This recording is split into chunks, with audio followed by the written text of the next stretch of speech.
The following audio recording has been designed for learning purposes only. Do not share, distribute, or provide any type of copies, or this audio lesson will not be made available to you. Good luck with today's lesson. And so it's out of that, out of all of this with the fair and Sir William Thompson, that leads to Westinghouse getting the contract to build the Niagara power plant. And so this massive hydroelectric power plant at Niagara Falls will be built and to power Buffalo, New York. And so anyway, in the end, AC Power wins out. So that's the end of the slides on the fair. Last week, when I was going through chapter 17, I said we were going to wait until I got to this week to show you that documentary about the cities. And so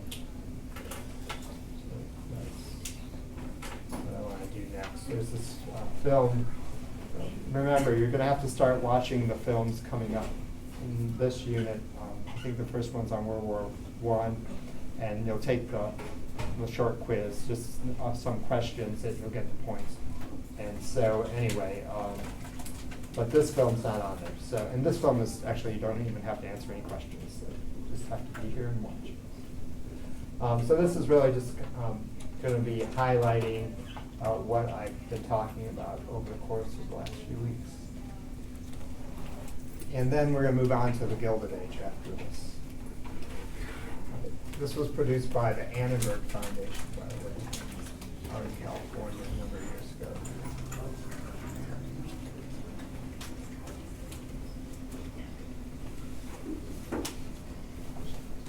At the end of the 19th century, American cities come of age.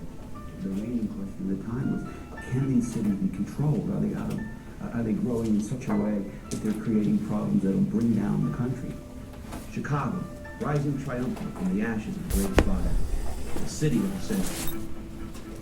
I mean, they are, what I said before, great opportunity centers, but within the cities there's this churning and constant social process that no one knows how to control. And these are places of tremendous creativity and tremendous volatility, and I think they represent what the 19th century was all about. It was a time of crisis, but also opportunity. Today, with a biography of America, the new city.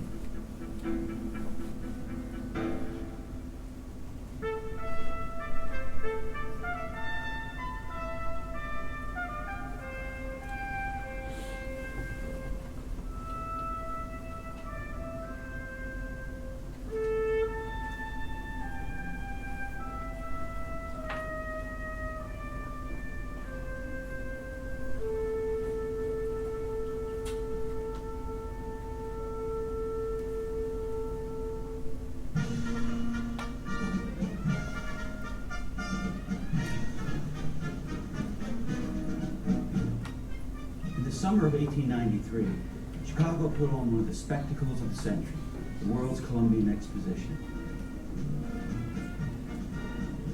It was a fair to celebrate 1 year later, the 400th anniversary of Columbus's discovery of the New World. And it drew 27 million people from every part of the globe.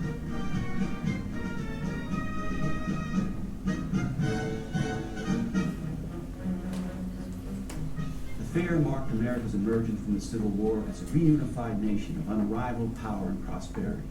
The imperial architecture of the exhibit buildings and impressive displays of new science and invention announced that the approaching century would be the American century.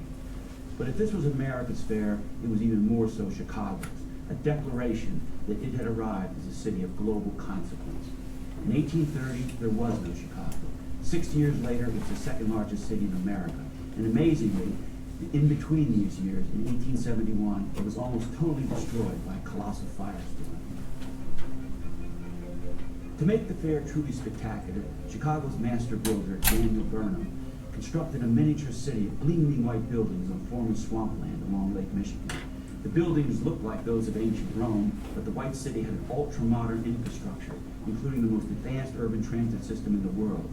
And the grounds were magnificently landscaped by Frederick Law Olmsted, designer of New York Central Park. It was to be a vision of the urban future, but many Chicagoans saw their own city of smoke and steel as a true model of a new kind of metropolis. Chicago was loud and dirty, but full of energy and modern advancements, and Chicagoans wanted the world to see it. The 19th century was the age of cities. In 1860, only 1 American in 6 lived in a city. By 1900, 1 in 3 did. And no city had grown faster or more representative of the age than Chicago. Chicago had won the right to hold a fair in a bitter competition with New York that was decided in Congress. The Windy City's lobbyists convinced Congress that Chicago should be awarded the fair because it, not New York, was the most American of the country's largest cities. Like America itself, Chicago was young and aggressively confident, a product of both frontier and technological expansion, a place of hustlers and visionaries, disdainful of tradition and committed to the future. It was a place that did things on a big scale, rising bigger and better in a mere 10 years from the ashes of the Great Fire of 1871. It's doing that. It's because we have practically dial-up around here.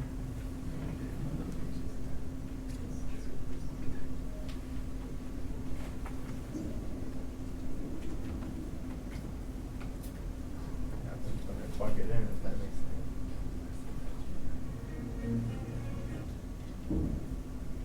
On a big scale, rising bigger and better in a mere 10 years from the ashes of the Great Fire of 1871. Chicago was the queen city of the machine age. Its vast slaughtering mills and mail-order houses were the incarnation of speed and efficiency. And its rebuilt downtown was a technological wonder, with streets lit by electricity. Service. So, often what the streets were being lit by at this time is still a form of, it's called arc lights. Good luck with today's lesson.